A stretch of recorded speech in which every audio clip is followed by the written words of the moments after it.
Why do most people never reach their dreams? It's not because they fail. It's because they give up. It's not the failure that stops us, but the fact that most people stop at their very first failure. The ones who succeed, the ones who make it, they don't stop at 1 or 10 or 100 failures. They don't stop at 1,000 or even 1,000,000. They say, "This is my goal, and I will do whatever it takes to achieve it. I will learn the lessons from my failures. I will learn faster, work harder, and work smarter, and I will not quit until my dream is a reality." That, right there, is the difference between success and failure.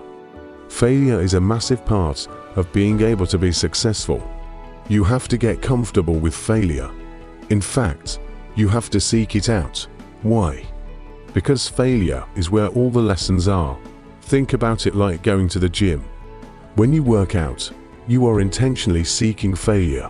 You're pushing your muscles to the point where they can't do another rep, because that's where the growth happens.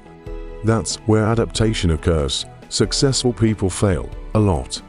They fail way more than they succeed. But here's the secret. They extract the lessons from every single failure. They use that energy, that wisdom, to power them into the next phase of success. You've got to take a shot. You have to live at the very edge of your capabilities, where you're almost certain to fail. The whole reason we practice anything is for controlled failure. It's about getting to your limit, pushing past it, until your mind and body make the adjustment. Failure helps you recognize the areas where you need to evolve. So, my advice, fail early, fail often, and fail forward. Failure has a different effect on different people. For winners, it makes them stronger, hungrier.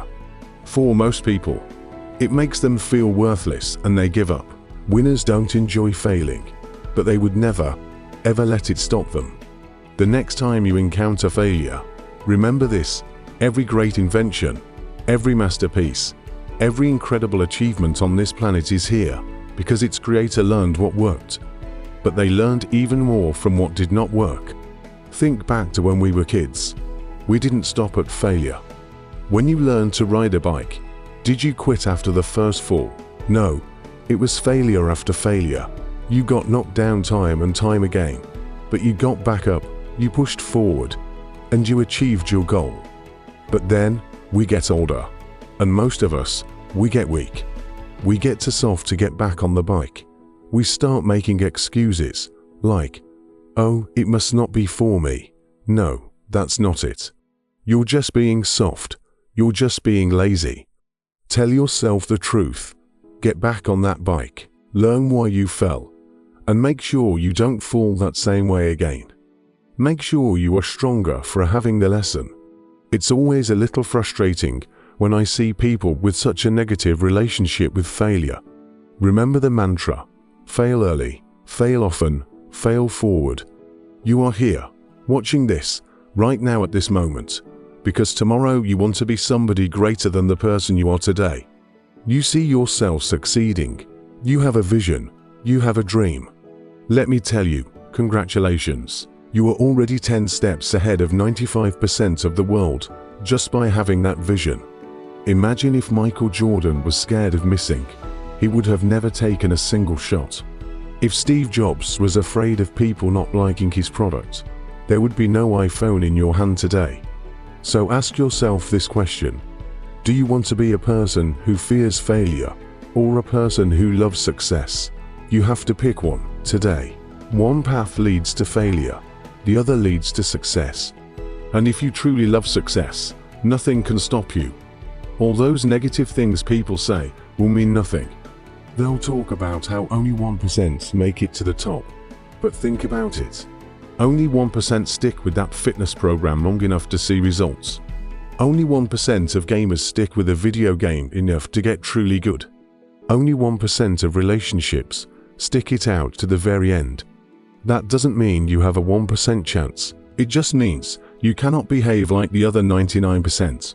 You have to do something better than giving up a month from now. Those are just numbers.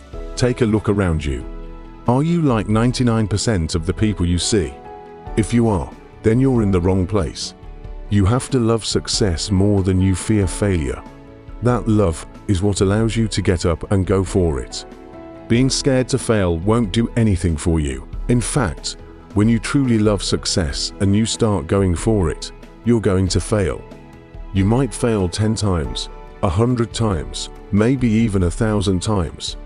But that's okay. Failure isn't permanent. Falling isn't permanent. You get right back up and you keep going. And this time, you're going to be stronger, wiser, and more driven than ever before. For every 10 failures, you'll land one success. You have to love success so much that you're willing to fail 10 times just to succeed once. That is how a winner does it. The biggest myth that people think leads to success is that if you're scared to fail, you won't fail. That is a lie. The biggest myth ever. Being scared to fail will not keep you from failing. I want to share a quick story. One day, I was walking down the street, and I saw an old man. He must have been about 80 years old, with a hat, suspenders, and a cane. He was barely walking, struggling to cross the street, and then he fell. I rushed over and helped him up. We introduced ourselves. His name was Robert. As he started to walk away, I said, "Robert, maybe you should stay inside where it's safe." He turned around and looked at me, and he said something I'll never forget. He said, "I love walking, and I love walking way more than I'm afraid of falling." I asked him about his safety, and he replied, "Living means doing what you love to do, and if I have to fall here and there to do what I want in life, then so be it." That statement hit me hard. It made me realize the true key to success. It's not the fear of failing that keeps us safe. It's the love for success that leads to succeeding. If Robert feared falling, he wouldn't even start walking. He'd sit at home, taking no action. But he loved walking so much, he was willing to fall 10 times a day just to do it. And you have to be the same. The next time someone tells you you're going to fail, you can look them in the eye and tell them, "You're right. But I'm not afraid to fail." Take action, jump. You might fail 10 times, but on the 11th time, you'll succeed. And it will feel so good. And while you're living the life of your dreams, in complete happiness, there'll be the real failures, sitting over there where it's safe, scared to even try. Ironic, isn't it? A lot of people ask, what motivates me the most? And I reply with a question. What if I told you that you had 1 week left to live? Would you regret not pursuing your dreams, your passions, your desires? Would you regret not living your life to the absolute fullest, not spending time with your family, your friends, your loved ones? Steve Jobs woke up every morning, looked in the mirror, and asked himself that question. If the answer was yes for too many days in a row, he knew he had to change something, and that should go for all of us. If you are living a life right now that you wouldn't be okay with losing tomorrow because you never did the things you truly wanted to do, then you know, right now, that you need to change something. Don't wait, start today. Life is just too short and unpredictable to not live exactly the way you please. It's a harsh reality, but you could die at any point on any day, without ever seeing it coming. When I was 13, I had this amazing teacher. He had 2 kids, a loving wife, was a man of God who gave so much to our community, and he biked to school every single day. One morning, while he was crossing an intersection, a reckless driver hit him. He died right there on the spot. His death taught me a powerful lesson. It doesn't matter how good of a person you are. Death is inevitable. It's random, and it will find all of us, whether that's in 50 years, 10 years, next year, or even tomorrow. You simply cannot control it. If you're at the wrong place at the wrong time, your entire life could just disappear in the blink of an eye, along with every single thing you wished you could have done. You hear stories all the time about people who die suddenly from a heart attack, with no family history, no symptoms, no identifiable cause. It just happens. That's the cruel reality of the life we live in, and we can't control it. So, regardless of the path you choose, death is the final destination. It doesn't care if you floss your teeth, raise a family, become rich or poor, a success or a failure, you are still going to die. And knowing that, truly understanding that, should be the biggest motivation you have to make those difficult decisions and get your butt out of bed every morning. Seriously, what do you truly have to lose? Let's say you pursue your dreams and you fail.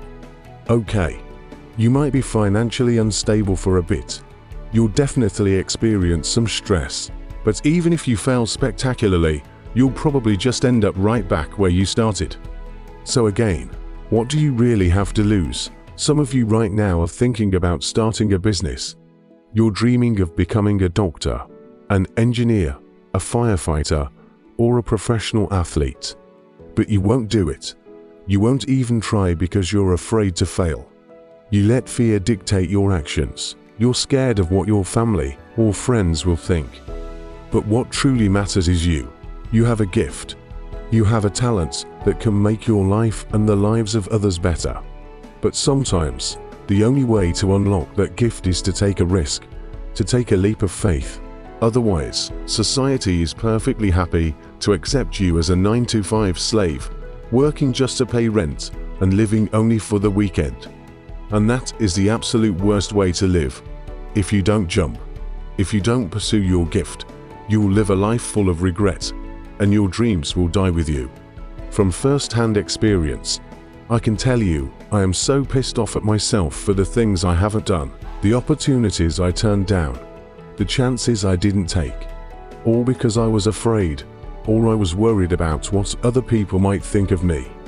After months of thinking about this, comparing the randomness of death to the idea of failing while pursuing my dreams, versus living a miserable life because I was too scared to try, I've made my choice. I would rather live each day as if it were my last, taking every risk I can to make myself successful and happy, than lie on my deathbed one day, filled with regret for not taking a chance when I was young. Tomorrow is not promised to any of us. I would rather die trying to live my dreams than live a long life filled with what-ifs. Life is just a damn short. It's unpredictable. And you know what I've learned firsthand? Living it safe, basic, traditional. It's just not worth it. So why do most people choose the safe route? Why do they avoid the risks that bring on stress, sleepless nights, extra work, and just ridiculous odds? Think about this. The chance of you, specifically you, being born is 1 in 400 trillion. You're a walking, talking miracle, but so many people don't take risks. Why? Because they feel like they have too much to lose. Their current situation is nice, it's comfortable. They hang out with friends, they get enough sleep. But let me tell you something, comfort is the danger zone. It's a siren song, persuading you to stay put. And before you know it, your whole life just slips by. I'm pissed off for greatness. And if you're not pissed off for greatness, it means you're okay with being mediocre. And I am not okay with average. I recently got this incredible offer to move to Los Angeles, to live in a house with other entrepreneurs, working as a content creator and media influencer. It was this tiny glimpse of what's possible, this window into a life I've dreamed of. But then reality hits. I start doubting if I can even get the legal paperwork to work in the US without being illegal. And just like that, I feel another opportunity slipping away, another dream fading. But then I picture it, that house by the beach, the amazing weather, a job I would absolutely love, surrounded by like-minded people who are just as driven as I am. And you know what?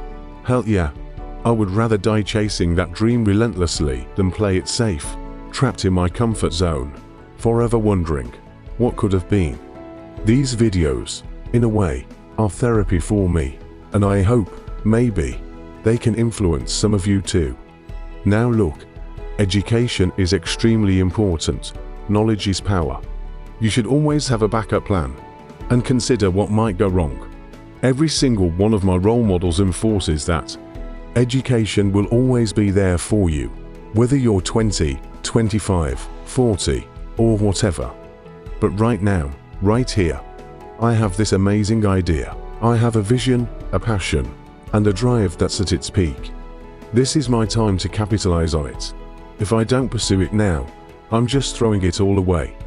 And the biggest response I get is, but what if it fails? Yeah, what if?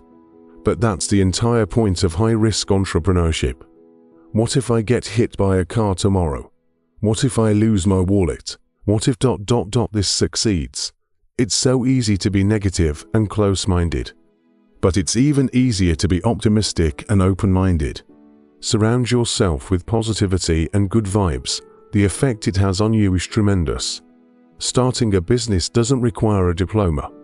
With a proper plan, and the drive I get from people like you watching this, I truly believe I can accomplish anything. If you're still listening to this, I just want to say I love you. Mad respect. That's true loyalty. This has been Marco. Have a great day, and goodbye for now. But I want to tell you a bit more about my journey. It's been filled with fails. I failed a key primary school test twice. I failed middle school 3 times. I tried different universities for 3 years. I applied for jobs over 30 times and got rejected from every single one. I tried to join the police force, and they said no. Even when KFC first came to my city, I applied. 24 people applied. 23 were accepted. Guess who the only one rejected was? Me. For the police, 5 people applied. 4 were accepted. I was the only one who wasn't. I even applied to Harvard 10 times. And every time, I was rejected. I knew I'd be rejected. I just wanted to see if they're sorry now. The point is, you're supposed to fail. Failure is the stepping stone to success. It lends you wisdom that makes you stronger. Maybe you have test anxiety. Maybe you just messed up. But the worst thing you can do is quit. If you're struggling, talk to your professor, talk to a mentor, but you cannot quit. Just because you failed doesn't make you a failure. Think about Thomas Edison. When a reporter asked him about failing 1,000 times to invent the light bulb, you know what he said? He said, "I didn't fail 1,000 times. The light bulb was an invention with 1,000 steps. He found 1,000 ways that it wasn't going to work. Every time he found a way that didn't work, he was adding to his journey. He was growing stronger, learning, and discovering. And that's what you're doing. You're discovering things about yourself. You're exercising your character every single time you get back up and try again. It's not about the thing itself, the basketball team, the $1 million, the light bulb.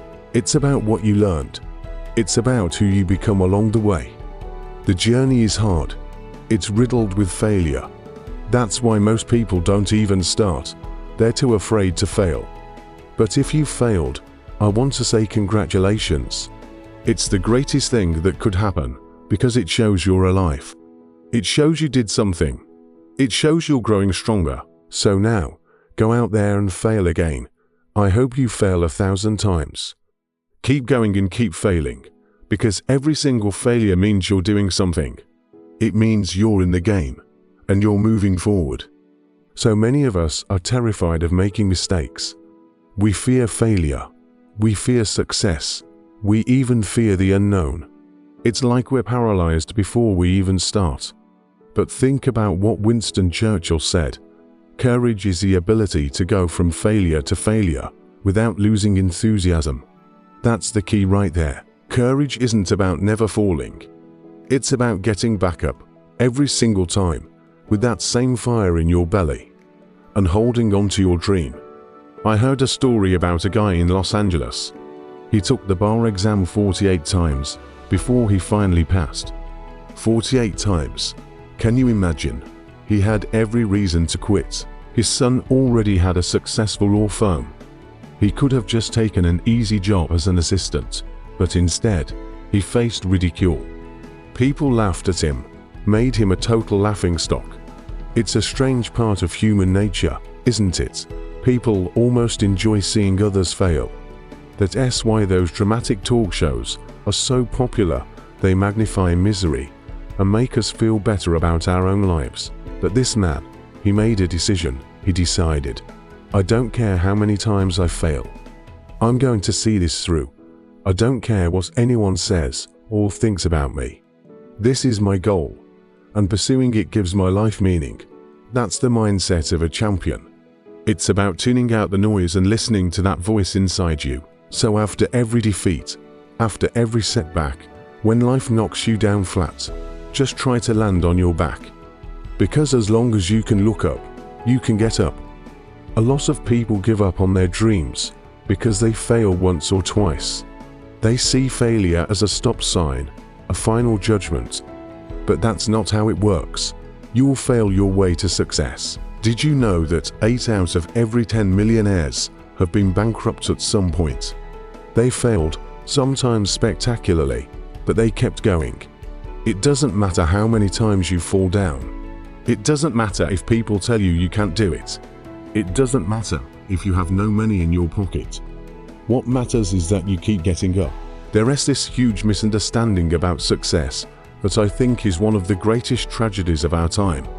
We look at people at the top of their game, the innovators, the champions, the icons, and we think they just got there because of raw talent or some kind of destiny. We think they were just born for it. But that idea is so wrong, and it's dangerous. It completely dismisses the journey.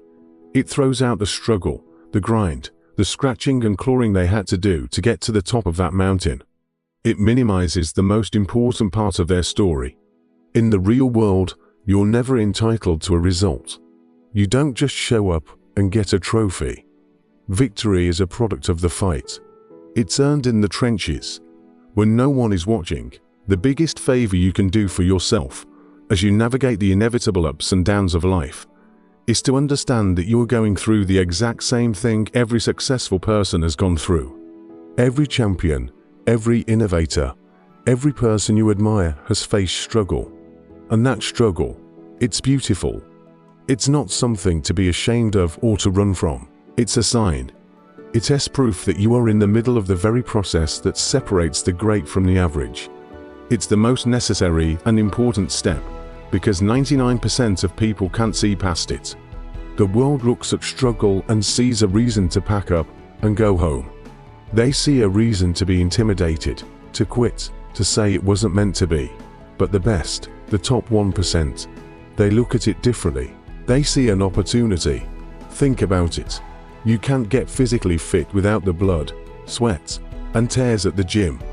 The burn is how you know you're getting stronger. In the same way, you can't close big deals without hustle. You can't make things happen without pushing forward through adversity. Especially when the word no is staring you right in the face. It's all part of the process. Winners understand this, and they just keep walking. If you want something badly enough, then being uncomfortable has to be an ingredient in your recipe for success. It's not optional. If you want to be the best at what you do, your mindset has to reflect that of the best. Let everyone else focus on the tip of the iceberg, the success, the glory, the final product. You know the truth. You know that real excellence lies underneath the surface, in the hard work that nobody else can see. So I'm telling you, take your current situation, even if it feels mediocre, and start building excellence. Take what is rightfully yours, your dream, your potential, and hold it up for the entire world to see. Because the very thing that hurts right now, the struggle you're enduring in this present moment, is the same thing that will forge you into the person you're meant to be. It's the same thing that will completely transform your life down the road. Keep going. Thanks for watching. If this resonated with you, hit that like button and subscribe for more. I'll see you in the next one.